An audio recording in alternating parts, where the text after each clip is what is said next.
Bonjour à tous, j'espère que vous allez bien ce dimanche matin. C'est un plaisir de se retrouver dans l'Assemblée du Seigneur, dans l'Assemblée des Saints. Je salue aussi ceux qui nous suivent sur Internet. Bonjour à vous aussi. En ce matin, on va commencer avec un chant qui exprime notre joie au Seigneur. C'est ce chant qui dit « Je chanterai de tout cœur les merveilles de mon Papa Yahweh ». Donc ceux qui le peuvent, je vous invite à vous tenir debout pour exprimer votre joie avec des danses, avec des applaudissements, des cris d'acclamation, pour honorer le nom du Seigneur. Je chanterai de tout cœur.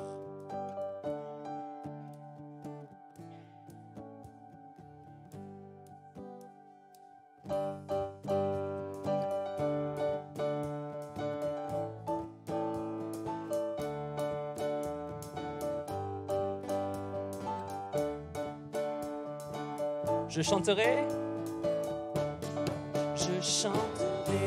de tout cœur les merveilles de mon Papa Yahweh qui m'a ôté des ténèbres, qui m'a délivré de tout. Je chanterai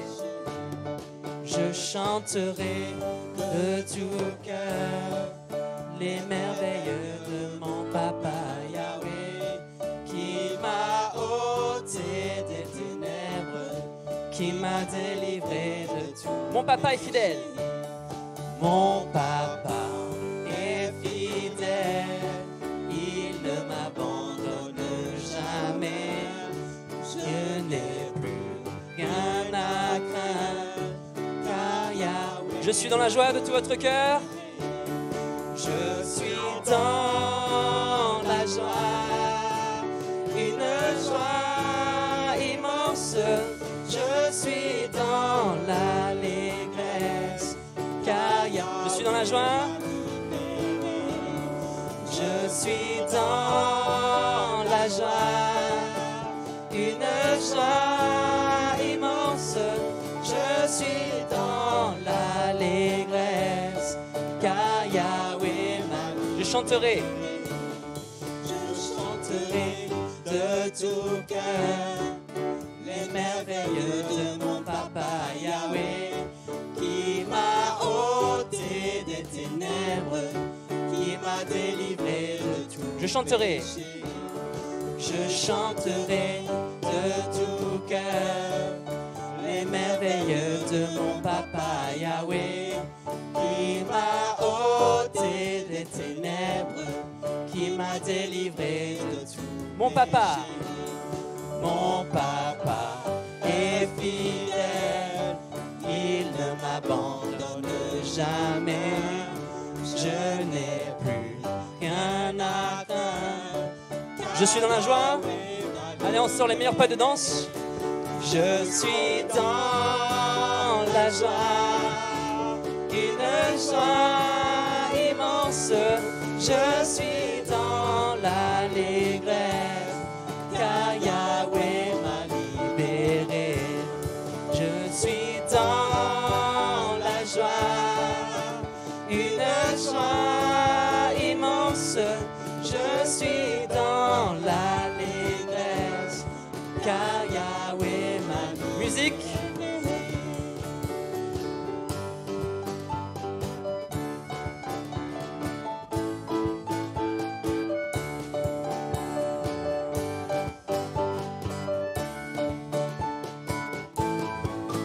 Je suis dans la joie.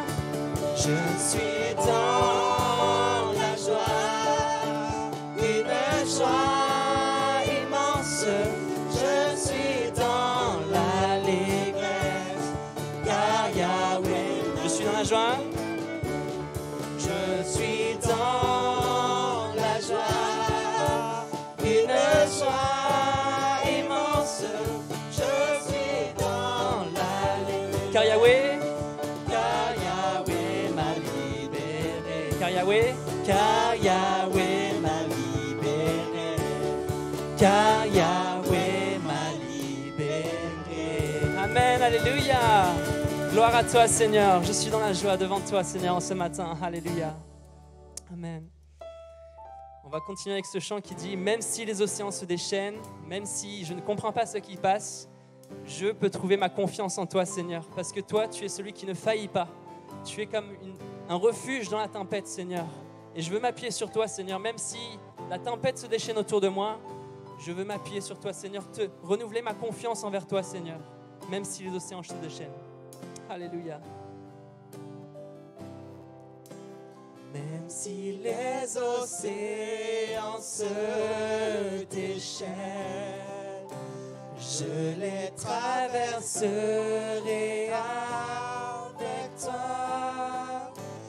Père, tu domines les tempêtes. Je suis tranquille car tu es là. Même si les océans se déchaînent, alléluia, je les traverserai avec toi. Parce que je peux m'appuyer sur toi, Seigneur. Alléluia. Père, tu domines les tempêtes, Seigneur. Alléluia.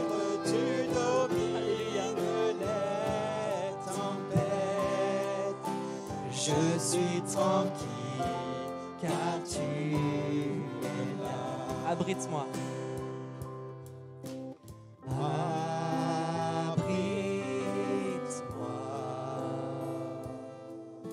sous tes ailes.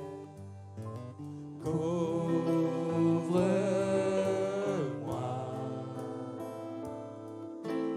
par ta main. Même si les océans, crois-le de tout ton cœur. Même si les océans se déchaînent, je les traverserai avec toi. Père, tu domines les tempêtes. Je suis tranquille car tu es là. En Jésus seul. Jésus seul, je me confie. Il me donne force, calme et puissance. Même si les océans se je les traverserai avec toi. Père, tu domines les tempêtes. Je suis tranquille car tu es là. Même si les océans se déchaînent, je les traverserai avec toi. Père, tu domines les tempêtes. Je suis tranquille car tu es là. Je suis tranquille car tu es là. Je suis tranquille car tu es là.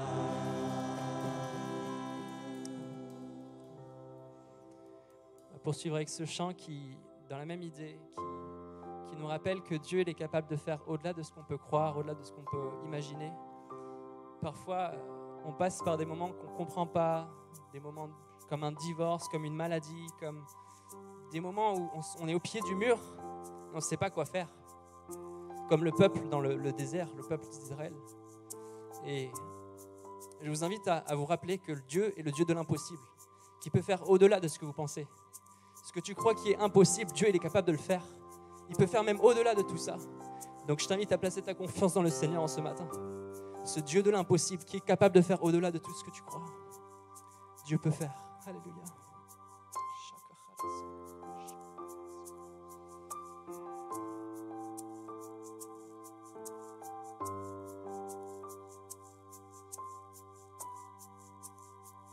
Dieu peut faire infiniment et au-delà.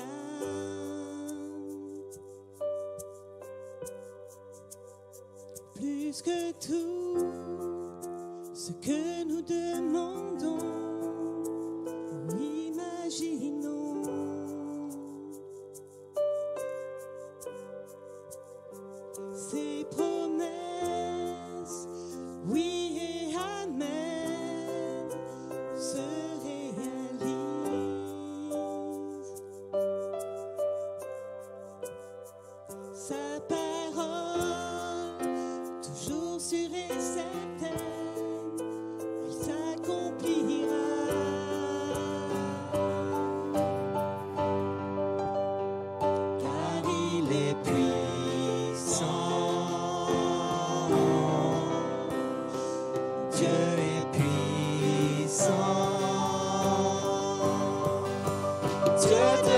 l'impossible. Je sais qu'il peut tout accomplir, tout accomplir, il est sans limite.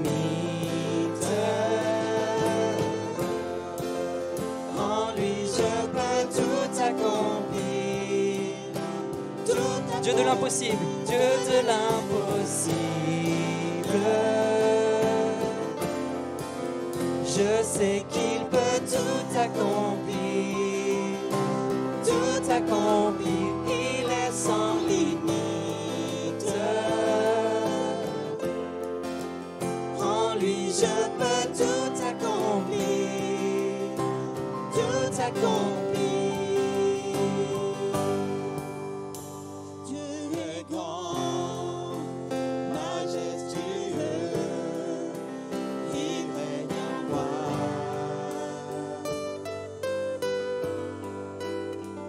Il ordonne, il calme les tempêtes, il a tout pouvoir.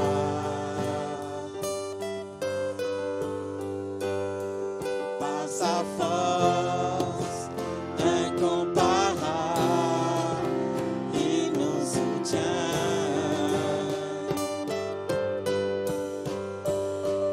À savoir, tout ce qui était mort revient à la vie. Dieu de tout ton cœur. Dieu de l'impossible. Dieu de l'impossible. Dieu de l'impossible. Je sais qu'il peut tout accomplir, tout accomplir, il est sans limite. En lui je peux tout accomplir, tout accomplir, Dieu de l'impossible. Je sais qu'il peut tout accomplir, tout accomplir, il est sans limite. En lui je peux tout accomplir, tout accomplir.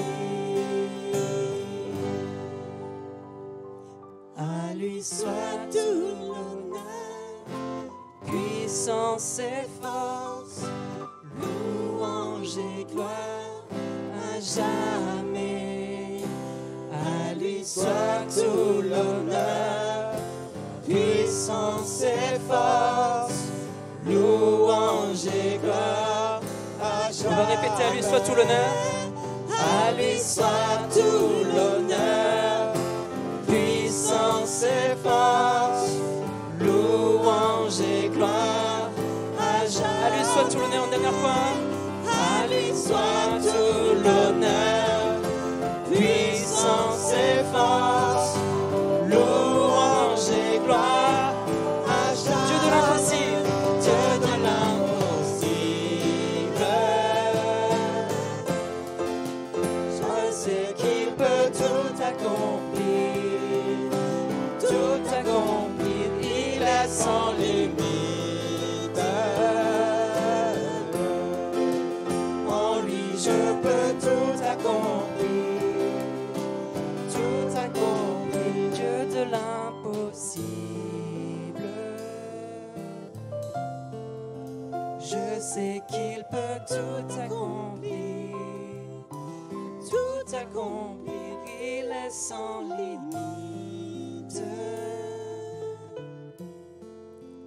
En lui je peux tout accomplir, tout accomplir.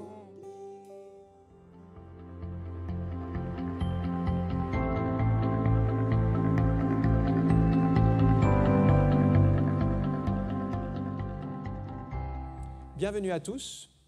J'aimerais parler sur maîtriser ses yeux. Dans Matthieu chapitre 6 et au verset 22.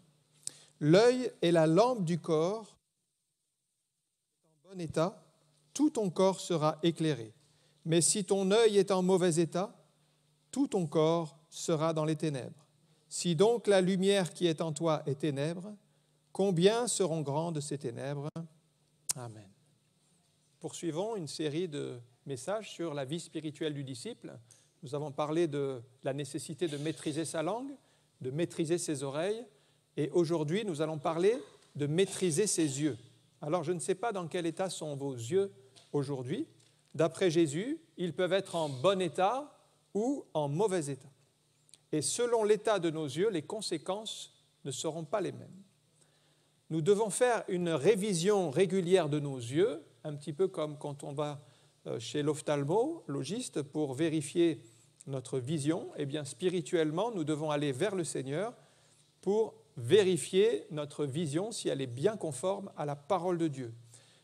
C'est vrai que l'œil humain est extrêmement bien conçu. Nous sommes capables de voir de loin, de près, dans l'obscurité, avec des difficultés, parce que l'œil humain a des capacités extraordinaires. Ce n'est pas l'œil le plus précis. On sait que les animaux, par exemple comme l'aigle, sont capables de voir beaucoup plus loin que l'être humain. L'aigle, c'est la meilleure acuité visuelle du monde. Il est capable de voir un animal qui se déplace à 16 cm alors qu'il est à 1500 mètres d'altitude et de foncer sur cet animal les yeux ouverts. Donc il a des capacités extraordinaires. En plus, cet animal ne connaît aucun trouble visuel. Il n'est ni touché par la myopie ni astigmate. C'est pour ça que j'ai pensé au psaume 103 qui dit que Dieu nous fait rajeunir comme l'aigle et nous garde dans une vision saine. Alors, où en est notre vision spirituelle ? Nos yeux physiques, peut-être, fonctionnent bien, mais vous savez que nos yeux physiques ne voient qu'une petite partie de la réalité qui existe. Il y a beaucoup de choses que nos yeux physiques ne voient pas et qui existent néanmoins. Ce sont les choses spirituelles. Et si nous marchons uniquement par notre vue humaine, eh bien nous serons vite limités, nous serons vite arrêtés même, et nous serons vite découragés. C'est pourquoi il nous faut ce matin développer une autre vision qui n'est pas celle de nos yeux physiques, mais qui est la vision de la foi, la vision du cœur, celle que Dieu nous donne. Alors, dans une première partie, j'aimerais parler de l'influence de nos yeux. L'influence de nos yeux. D'abord, nous avons souvent un regard superficiel sur les choses. 1 Samuel, chapitre 16, verset 7, c'est arrivé à Samuel lorsqu'il devait choisir le roi qui allait succéder à Saül. Alors, il arrive chez Isaïe, et il était prêt à choisir le premier qui se présentait. Alors l'Éternel le reprend, verset 7, « L'Éternel dit à Samuel, « Ne prends point garde à son apparence et à la hauteur de sa taille, car je l'ai rejeté. L'Éternel ne considère pas ce que l'homme considère. L'homme regarde à ce qui frappe les yeux, mais l'Éternel regarde au cœur. » Oui, Samuel avait une mission difficile. Il devait choisir le roi qui allait succéder à Saül et il ne devait pas se tromper. Alors il avait demandé à Isaïe de rassembler tous ses fils. Et le premier qu'il voit, c'était l'aîné, c'était le plus grand, le plus imposant. Immédiatement, quand il le voit, ses yeux lui parlent et lui disent « Mais c'est lui, c'est lui. » Mais ça, c'est sa conviction personnelle. Et heureusement qu'il ne s'est pas fié à sa conviction personnelle, mais qu'il était dans un esprit de prière et qu'il a entendu le Seigneur le reprendre. Le Seigneur lui dit « Non, non, ce n'est pas lui que j'ai choisi, tu regardes à l'apparence, moi je regarde au cœur. » Donc c'est comme ça que Samuel n'a pas fait le mauvais choix. Si nous nous basons sur notre premier regard, nous pouvons faire le mauvais choix et nous tromper. C'est pourquoi nous devons prier le Seigneur et aussi accepter que le Seigneur nous reprenne pour qu'il nous dirige dans la bonne voie. Alors nous avons souvent ce regard superficiel et c'est pourquoi c'est par révélation que Samuel a reçu que c'était David. Car lorsque David, qui était absent, a été convoqué, eh bien, immédiatement, Samuel, quand il a vu David, il a ressenti dans son cœur « Oins-le, car c'est lui ». Ce n'est donc pas avec ses yeux humains, mais c'est avec les yeux de la foi. Le Seigneur a parlé à son cœur et il a eu la confirmation. Et c'est ça qu'il nous faut. Ce n'est pas simplement les yeux humains, parce que les choix basés sur nos yeux humains seront souvent à côté de la volonté de Dieu, mais d'entendre dans notre cœur la direction de Dieu pour nos vies. Alors, ce regard superficiel, eh bien, nous devons laisser Dieu opérer dans nos yeux. Il y a souvent des choses que nous ne discernons pas. Par exemple, aujourd'hui, les hommes sont capables d'imiter à la perfection le diamant, avec des diamants de synthèse. C'est Même les spécialistes n'arrivent pas à discerner si c'est un vrai diamant ou si c'est un diamant de synthèse. Tellement l'imitation est parfaite. Il faut des machines encore complexes dans des laboratoires pour réussir à détecter le vrai du faux. Eh bien, c'est impossible à détecter à vue humaine. Notre vue sera limitée. Mais si nous allons à Dieu, nous aurons une autre vision qui nous permettra de faire le bon choix. Ça, c'était un premier exemple, c'est le regard superficiel. Un autre regard, c'est le regard en arrière, dans Genèse chapitre 19, verset 26. Toujours l'influence de nos yeux. Genèse 19, 26, la femme de Lot regarda en arrière et elle devint une statue de sel. Voilà une histoire terrible. Lot avait fait sa vie à Sodome et Gomorrhe. Les anges sont venus pour l'arracher à ce milieu de perdition. Et ils avaient donné un ordre très simple à cette famille. Vous sortez de la ville et vous ne regardez pas en arrière. Donc ce n'était pas compliqué, il suffisait d'obéir. Et malgré l'ordre précis de la volonté de Dieu, eh bien, la femme de Lot a décidé, alors qu'elle sortait de cette ville, de jeter un dernier regard en arrière vers Sodome et Gomorrhe. Et en regardant en arrière, qu'est-ce qui s'est passé? Elle a été transformée en statue de sel, c'est-à-dire elle a été arrêtée, elle a été bloquée et elle est morte dans cette situation. Alors ce dernier regard en arrière, qu'est-ce que ça signifie?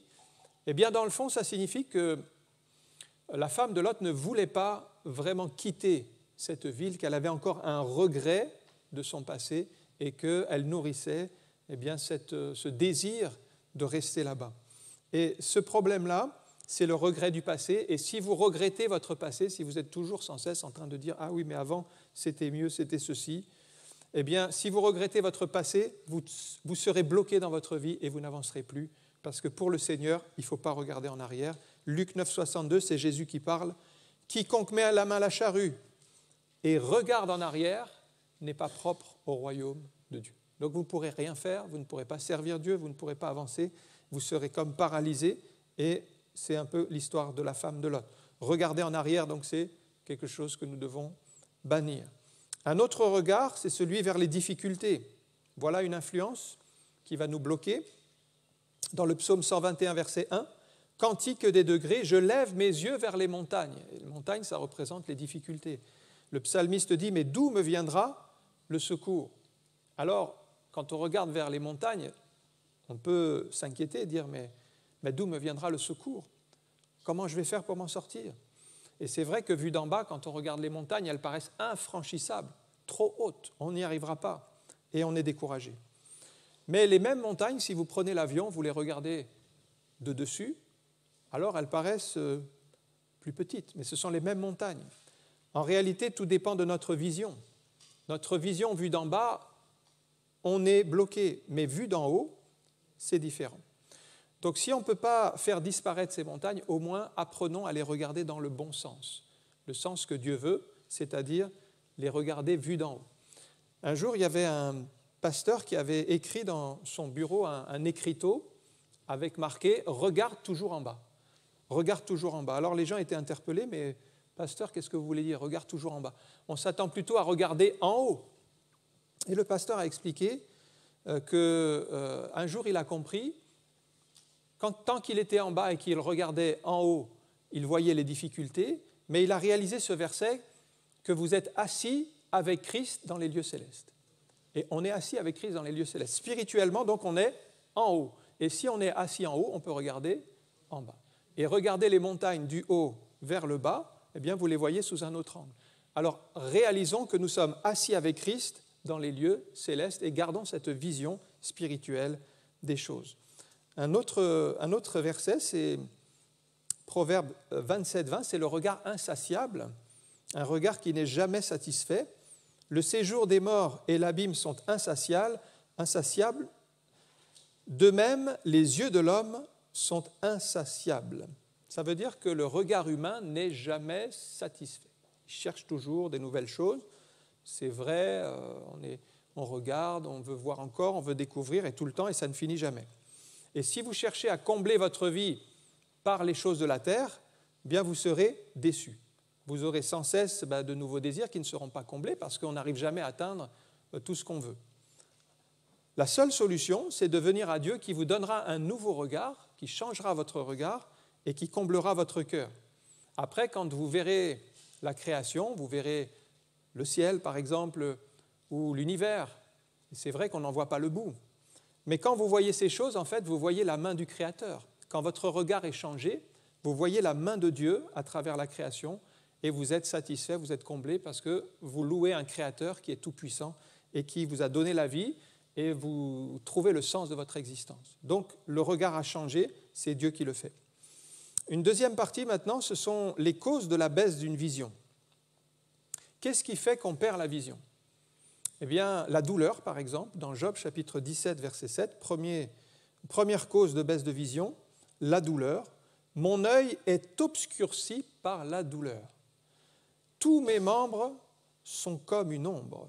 Voilà quelqu'un qui souffre, voilà quelqu'un qui a perdu ses enfants, qui a perdu ses biens, qui a perdu tout contrôle sur sa vie et il est en grande détresse, en grande souffrance.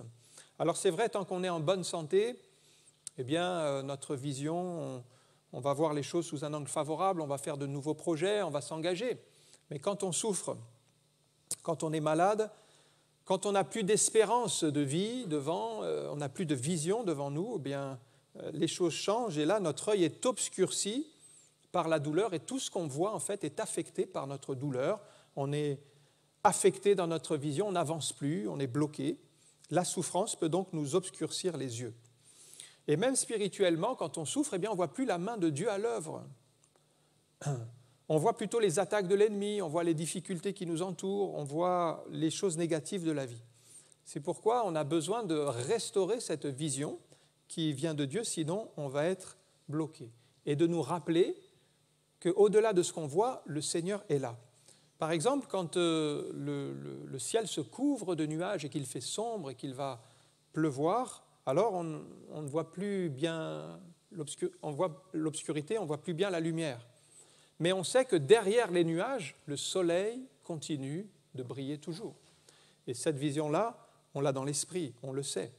Eh bien, c'est pareil pour nous qui sommes chrétiens, même si c'est l'obscurité qui domine, même si ça s'assombrit autour de nous, nous nous rappelons que Dieu est toujours là, sur son trône, et qu'il est au-delà de ces difficultés que nous pouvons lui faire confiance. Mais la douleur a un impact sur notre vision. Deuxième cause de baisse de vision, eh bien, ce sont la peine. Dans Luc 24, verset 15, il s'agit des 2 disciples d'Emmaüs. Pendant qu'ils parlaient et discutaient, Jésus s'approcha d'eux et fit route avec eux, mais leurs yeux étaient empêchés de le reconnaître, c'est-à-dire ils ne reconnaissaient pas Jésus. Les 2 disciples, en fait, ils étaient sur la route de Jérusalem pour aller à Emmaüs, c'est-à-dire environ 11 kilomètres à pied, et ils parlaient, mais qu'est-ce qui s'est passé à Jérusalem ces derniers temps? Et ils parlaient, pendant qu'ils parlaient, un homme se joint à eux, et cet homme c'est Jésus, sauf que les 2 disciples ne reconnaissent pas que c'est Jésus. Et Jésus leur demande, mais pourquoi avez-vous l'air si triste? Qu'est-ce qui s'est passé? Et là, ils vont leur parler, mais ne sais-tu pas qu'à Jérusalem, il y avait un prophète, c'était un homme puissant en parole, il a fait des miracles. Il parle de Jésus, en fait.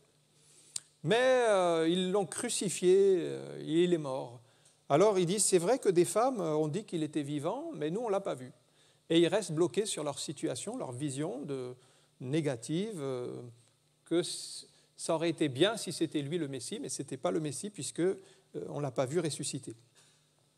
Et alors qu'ils sont en train de parler de choses négatives, en fait, ils ne voient même pas que Jésus est là avec eux. C'est-à-dire leurs yeux sont tellement impactés par la déception, par la peine, par le découragement, qu'ils ne voient même plus la présence de Dieu, Jésus qui est là pour venir à leur rencontre. Cette déception leur a changé la vision. Une autre chose qui affecte nos yeux encore, qui baisse notre vision, c'est la crainte. Dans Marc chapitre 6, verset 49. Ici, les disciples sont dans la tempête. Quand ils virent Jésus, quand ils le virent marcher sur la mer, ils crurent que c'était un fantôme et ils poussèrent des cris. Donc, les disciples sont dans la barque au milieu de la mer, ils sont agités et c'est l'obscurité. En général, on n'aime pas trop la nuit parce que quand il fait sombre, quand il fait nuit, on a des angoisses. En général, on n'aime pas être dans l'obscurité parce qu'on interprète tout d'une manière négative. Le moindre bruit nous fait peur. Je ne sais pas si ça vous est arrivé de vous retrouver seul la nuit. J'ai eu cette expérience qui m'a marqué. On voulait faire alors que j'étais directeur de camp d'ados, les ados avaient été tellement turbulents, on voulait leur faire, on voulait leur faire un petit peu payer pour leur dureté. Et on avait trouvé l'idée de faire un jeu de nuit. Un jeu de nuit, il suffisait de se cacher dans les bois. Et l'idée, c'était d'imiter un animal qui poussait un cri la nuit. Sauf que quand j'ai demandé un volontaire pour faire l'animal, il n'y avait personne qui voulait le faire. Alors, finalement, je me suis retrouvé à faire l'animal dans les bois, la nuit, tout seul au milieu d'un bois. On avait retrouvé un bois, c'était marqué « propriété chasse gardée ». Mais il était magnifique en plein jour. Lorsque je me suis retrouvé dans ce bois la nuit, seul, sans lumière, que j'ai poussé mon premier coup de corne, j'ai entendu des bruits de pas autour de moi. Et là, j'ai eu peur.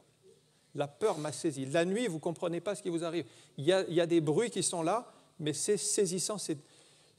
Et j'imaginais que c'était le chasseur, le propriétaire du bois qui venait la nuit dans son bois pour chasser du gibier. Et moi, j'étais là dans le bois. Et je me suis dit, ça y est. Et je me suis dit, c'est la fin. C'est la fin. Je me voyais mort.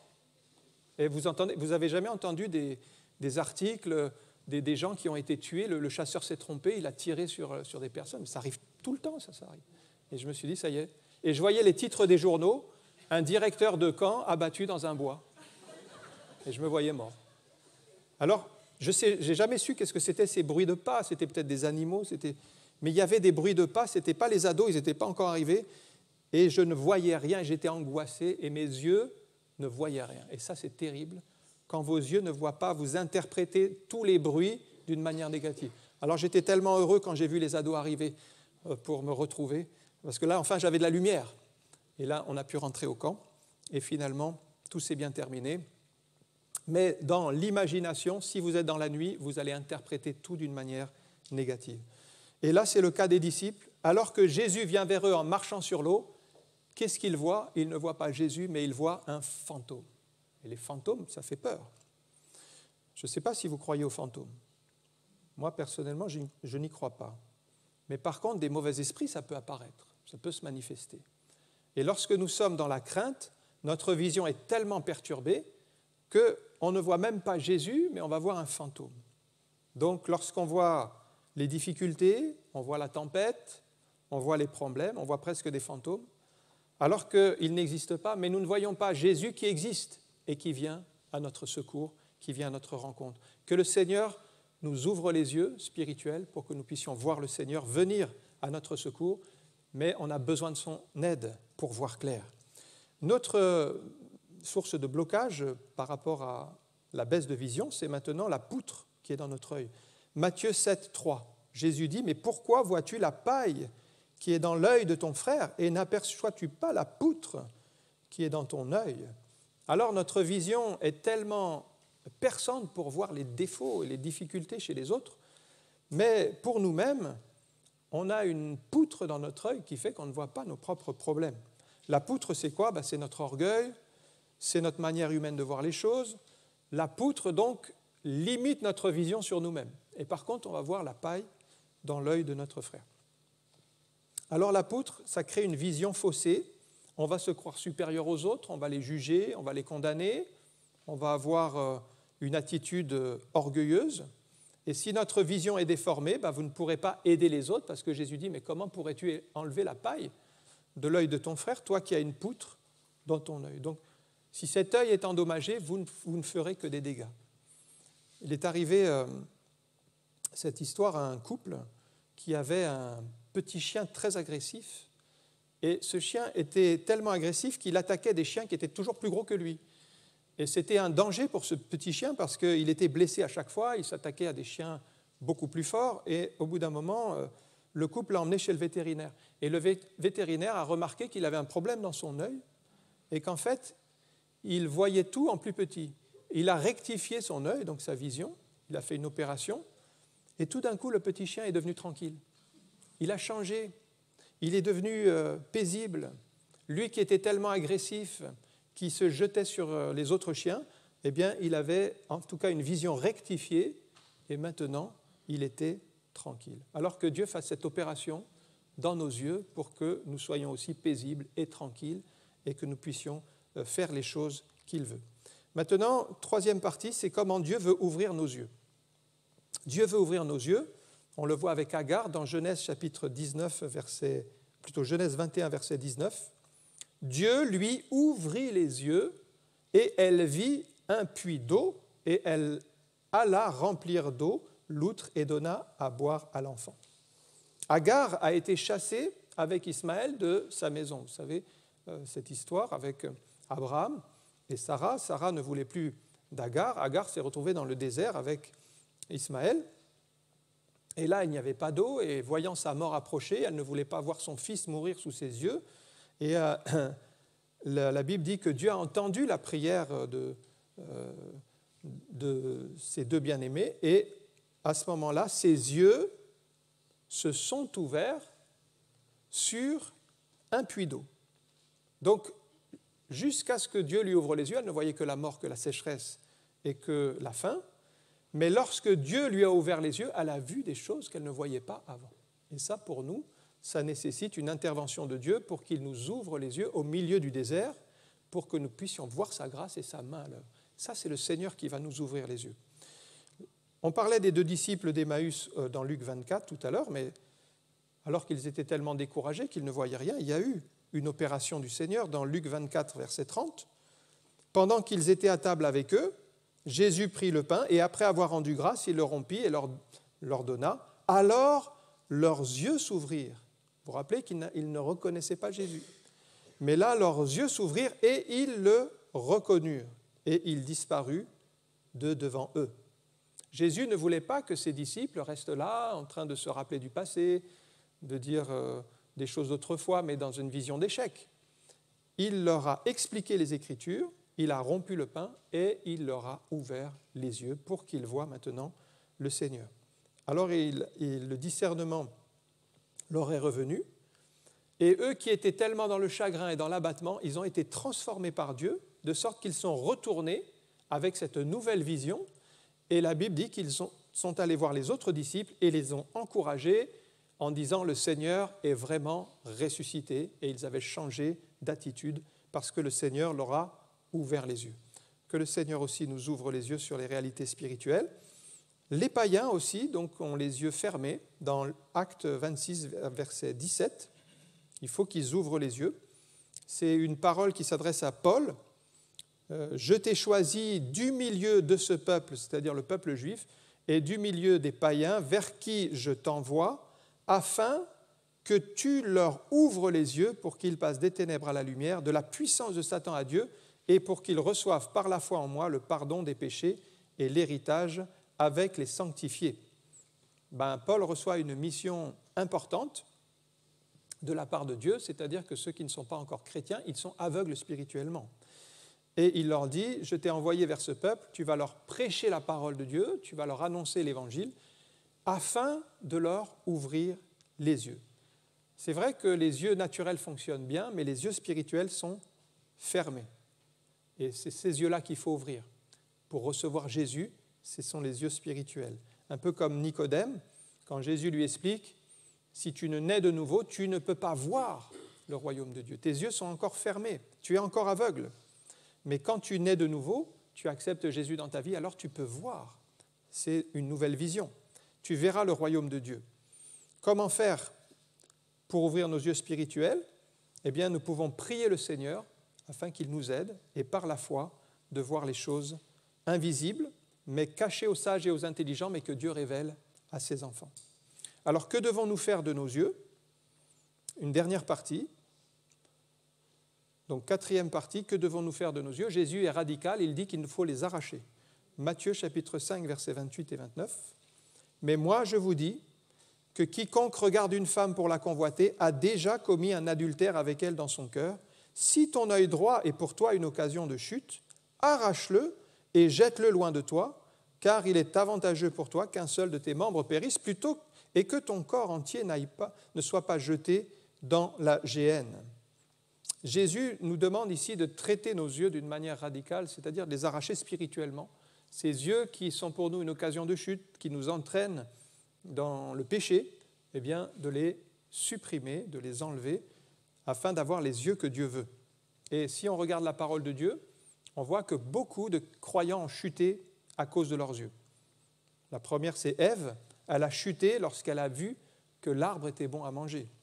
Lot a chuté lorsqu'il vit que la ville de Sodome était comme un jardin de l'Éternel. David a chuté lorsqu'il a vu Bathsheba qui se baignait. Élie a chuté lorsqu'il a vu les paroles de Jézabel qui étaient très dures pour lui.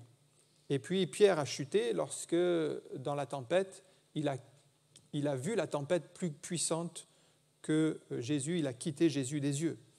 Donc la solution du Seigneur est nécessaire, il faut arracher cet œil, ça veut dire prendre une position, être ferme avec ses yeux, comme Job dit, j'avais fait un pacte avec mes yeux pour ne pas les laisser s'arrêter sur une jeune fille. Ou David dit, je ne mettrai rien de mauvais devant mes yeux. Ça, ce sont des positions radicales. Et là, on peut parler de l'influence de la télévision, d'Internet, des médias, parce qu'ils captent par les yeux, et notamment les publicités. C'est pourquoi je recommande toujours d'installer des bloqueurs de publicité par rapport à Internet et tout, parce qu'il y a toujours des sollicitations pour vous entraîner dans toutes sortes de choses que vous n'avez pas envie. Et finalement, de page en page, eh bien, ça va dans des choses mauvaises. Donc l'influence de la télévision, les publicités, même quand vous regardez une émission, c'est coupé de publicité. Les publicités, généralement, ils utilisent des femmes dénudées, de la nudité, tout ça pour pousser les gens à la convoitise, à désirer les choses, et tout cela, en fait, amorce des désirs et le péché. C'est pour ça que je recommande aussi de fuir les publicités, de les couper le son, de couper l'image, afin de ne pas être infecté. C'est comme une infection, une pollution dans l'esprit, mais ça passe par les yeux, et le diable le sait. C'est pourquoi ça a tellement de succès, parce que tout ce qui est visuel, ça fonctionne énormément. Donc soyons vigilants, nous chrétiens, ne laissons pas les choses du monde, les choses de la terre rentrer par nos yeux dans notre cœur et nous souiller l'âme. Donc, arracher nos yeux, ça veut dire prendre position. Aussi, on peut les soigner dans Apocalypse 3,18. « Je te conseille d'acheter de moi un collier pour toindre les yeux, afin que tu vois. » Ça, c'est la ville de Laodicée qui était connue pour ses soins ophtalmologiques. Et Jésus demande à cette église de soigner ses yeux spirituels parce que l'église ne voyait pas très clair. Donc, il fait le diagnostic, tu ne vois pas bien. Il donne la prescription, je te donne du collyre, le médicament, tu vas toindre les yeux, et comme ça, tu vas retrouver la vision. Un chrétien qui perd la vision, il va s'arrêter dans sa vie spirituelle. Vers quoi diriger nos yeux ? Il y a plusieurs, je vous en donne quelques-uns dans la Bible, vers l'Éternel, vers Jésus. Regardez vers le ciel, regardez vers les sentiers de Dieu, vers l'œuvre de Dieu, vers le salut de Dieu, vers la rémunération. Voilà, vers les choses invisibles.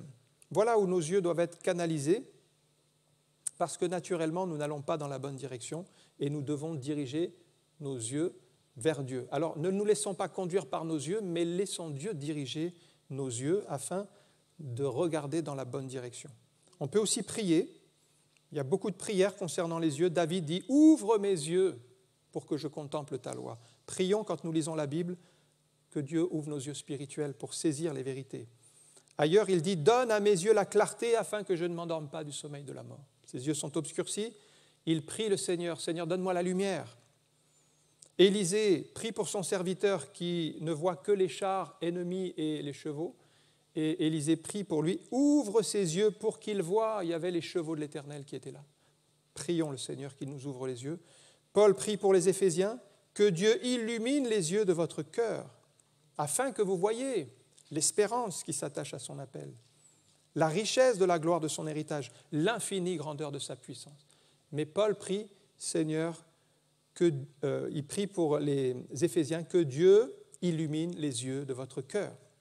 Alors, si vous avez perdu la vision, elle ne reviendra pas toute seule, il faut prier. Il faut prier le Seigneur. On va prier quelques instants. C'est notre part.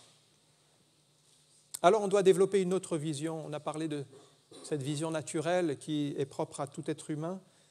Mais nous qui sommes chrétiens, nous devons développer une autre vision, ne pas regarder à ce qui frappe les yeux, à l'apparence, mais regarder selon le regard de Dieu et écouter dans notre cœur la pensée de Dieu. Parce que le monde veut vous distraire et le monde va passer par les yeux pour mettre dans votre cœur de mauvaises choses. Donc nous devons apprendre à regarder vers les réalités invisibles. Et si notre vision spirituelle a abaissé, eh bien prions le Seigneur. Il est le divin médecin. Ne pensez pas que les choses vont s'arranger avec le temps, mais priez le Seigneur qu'il vous donne une autre vision, qu'il illumine les yeux de votre cœur. Merci encore pour ta parole, merci pour ta présence. Et nous te prions de bénir encore chacun qui est venu ce matin dans ce culte, afin que notre vision soit exercée, afin que nous puissions voir ta main à l'œuvre, Seigneur, que nous ne soyons pas inquiets ou abattus lorsque l'obscurité est là, parce que nous nous rappelons tes promesses. Tu nous as dit « Je suis avec vous tous les jours jusqu'à la fin du monde ». Oh Seigneur, que le découragement ne change pas notre vision pour ne voir que les difficultés, mais Seigneur, nous voulons te laisser régner dans nos vies. Oh Seigneur, oui, prends le contrôle des situations sans issue, des situations impossibles. Seigneur, tu es notre Dieu. Et en ce jour, nous voulons regarder vers toi avec confiance et te bénir dans le nom du Seigneur. Amen.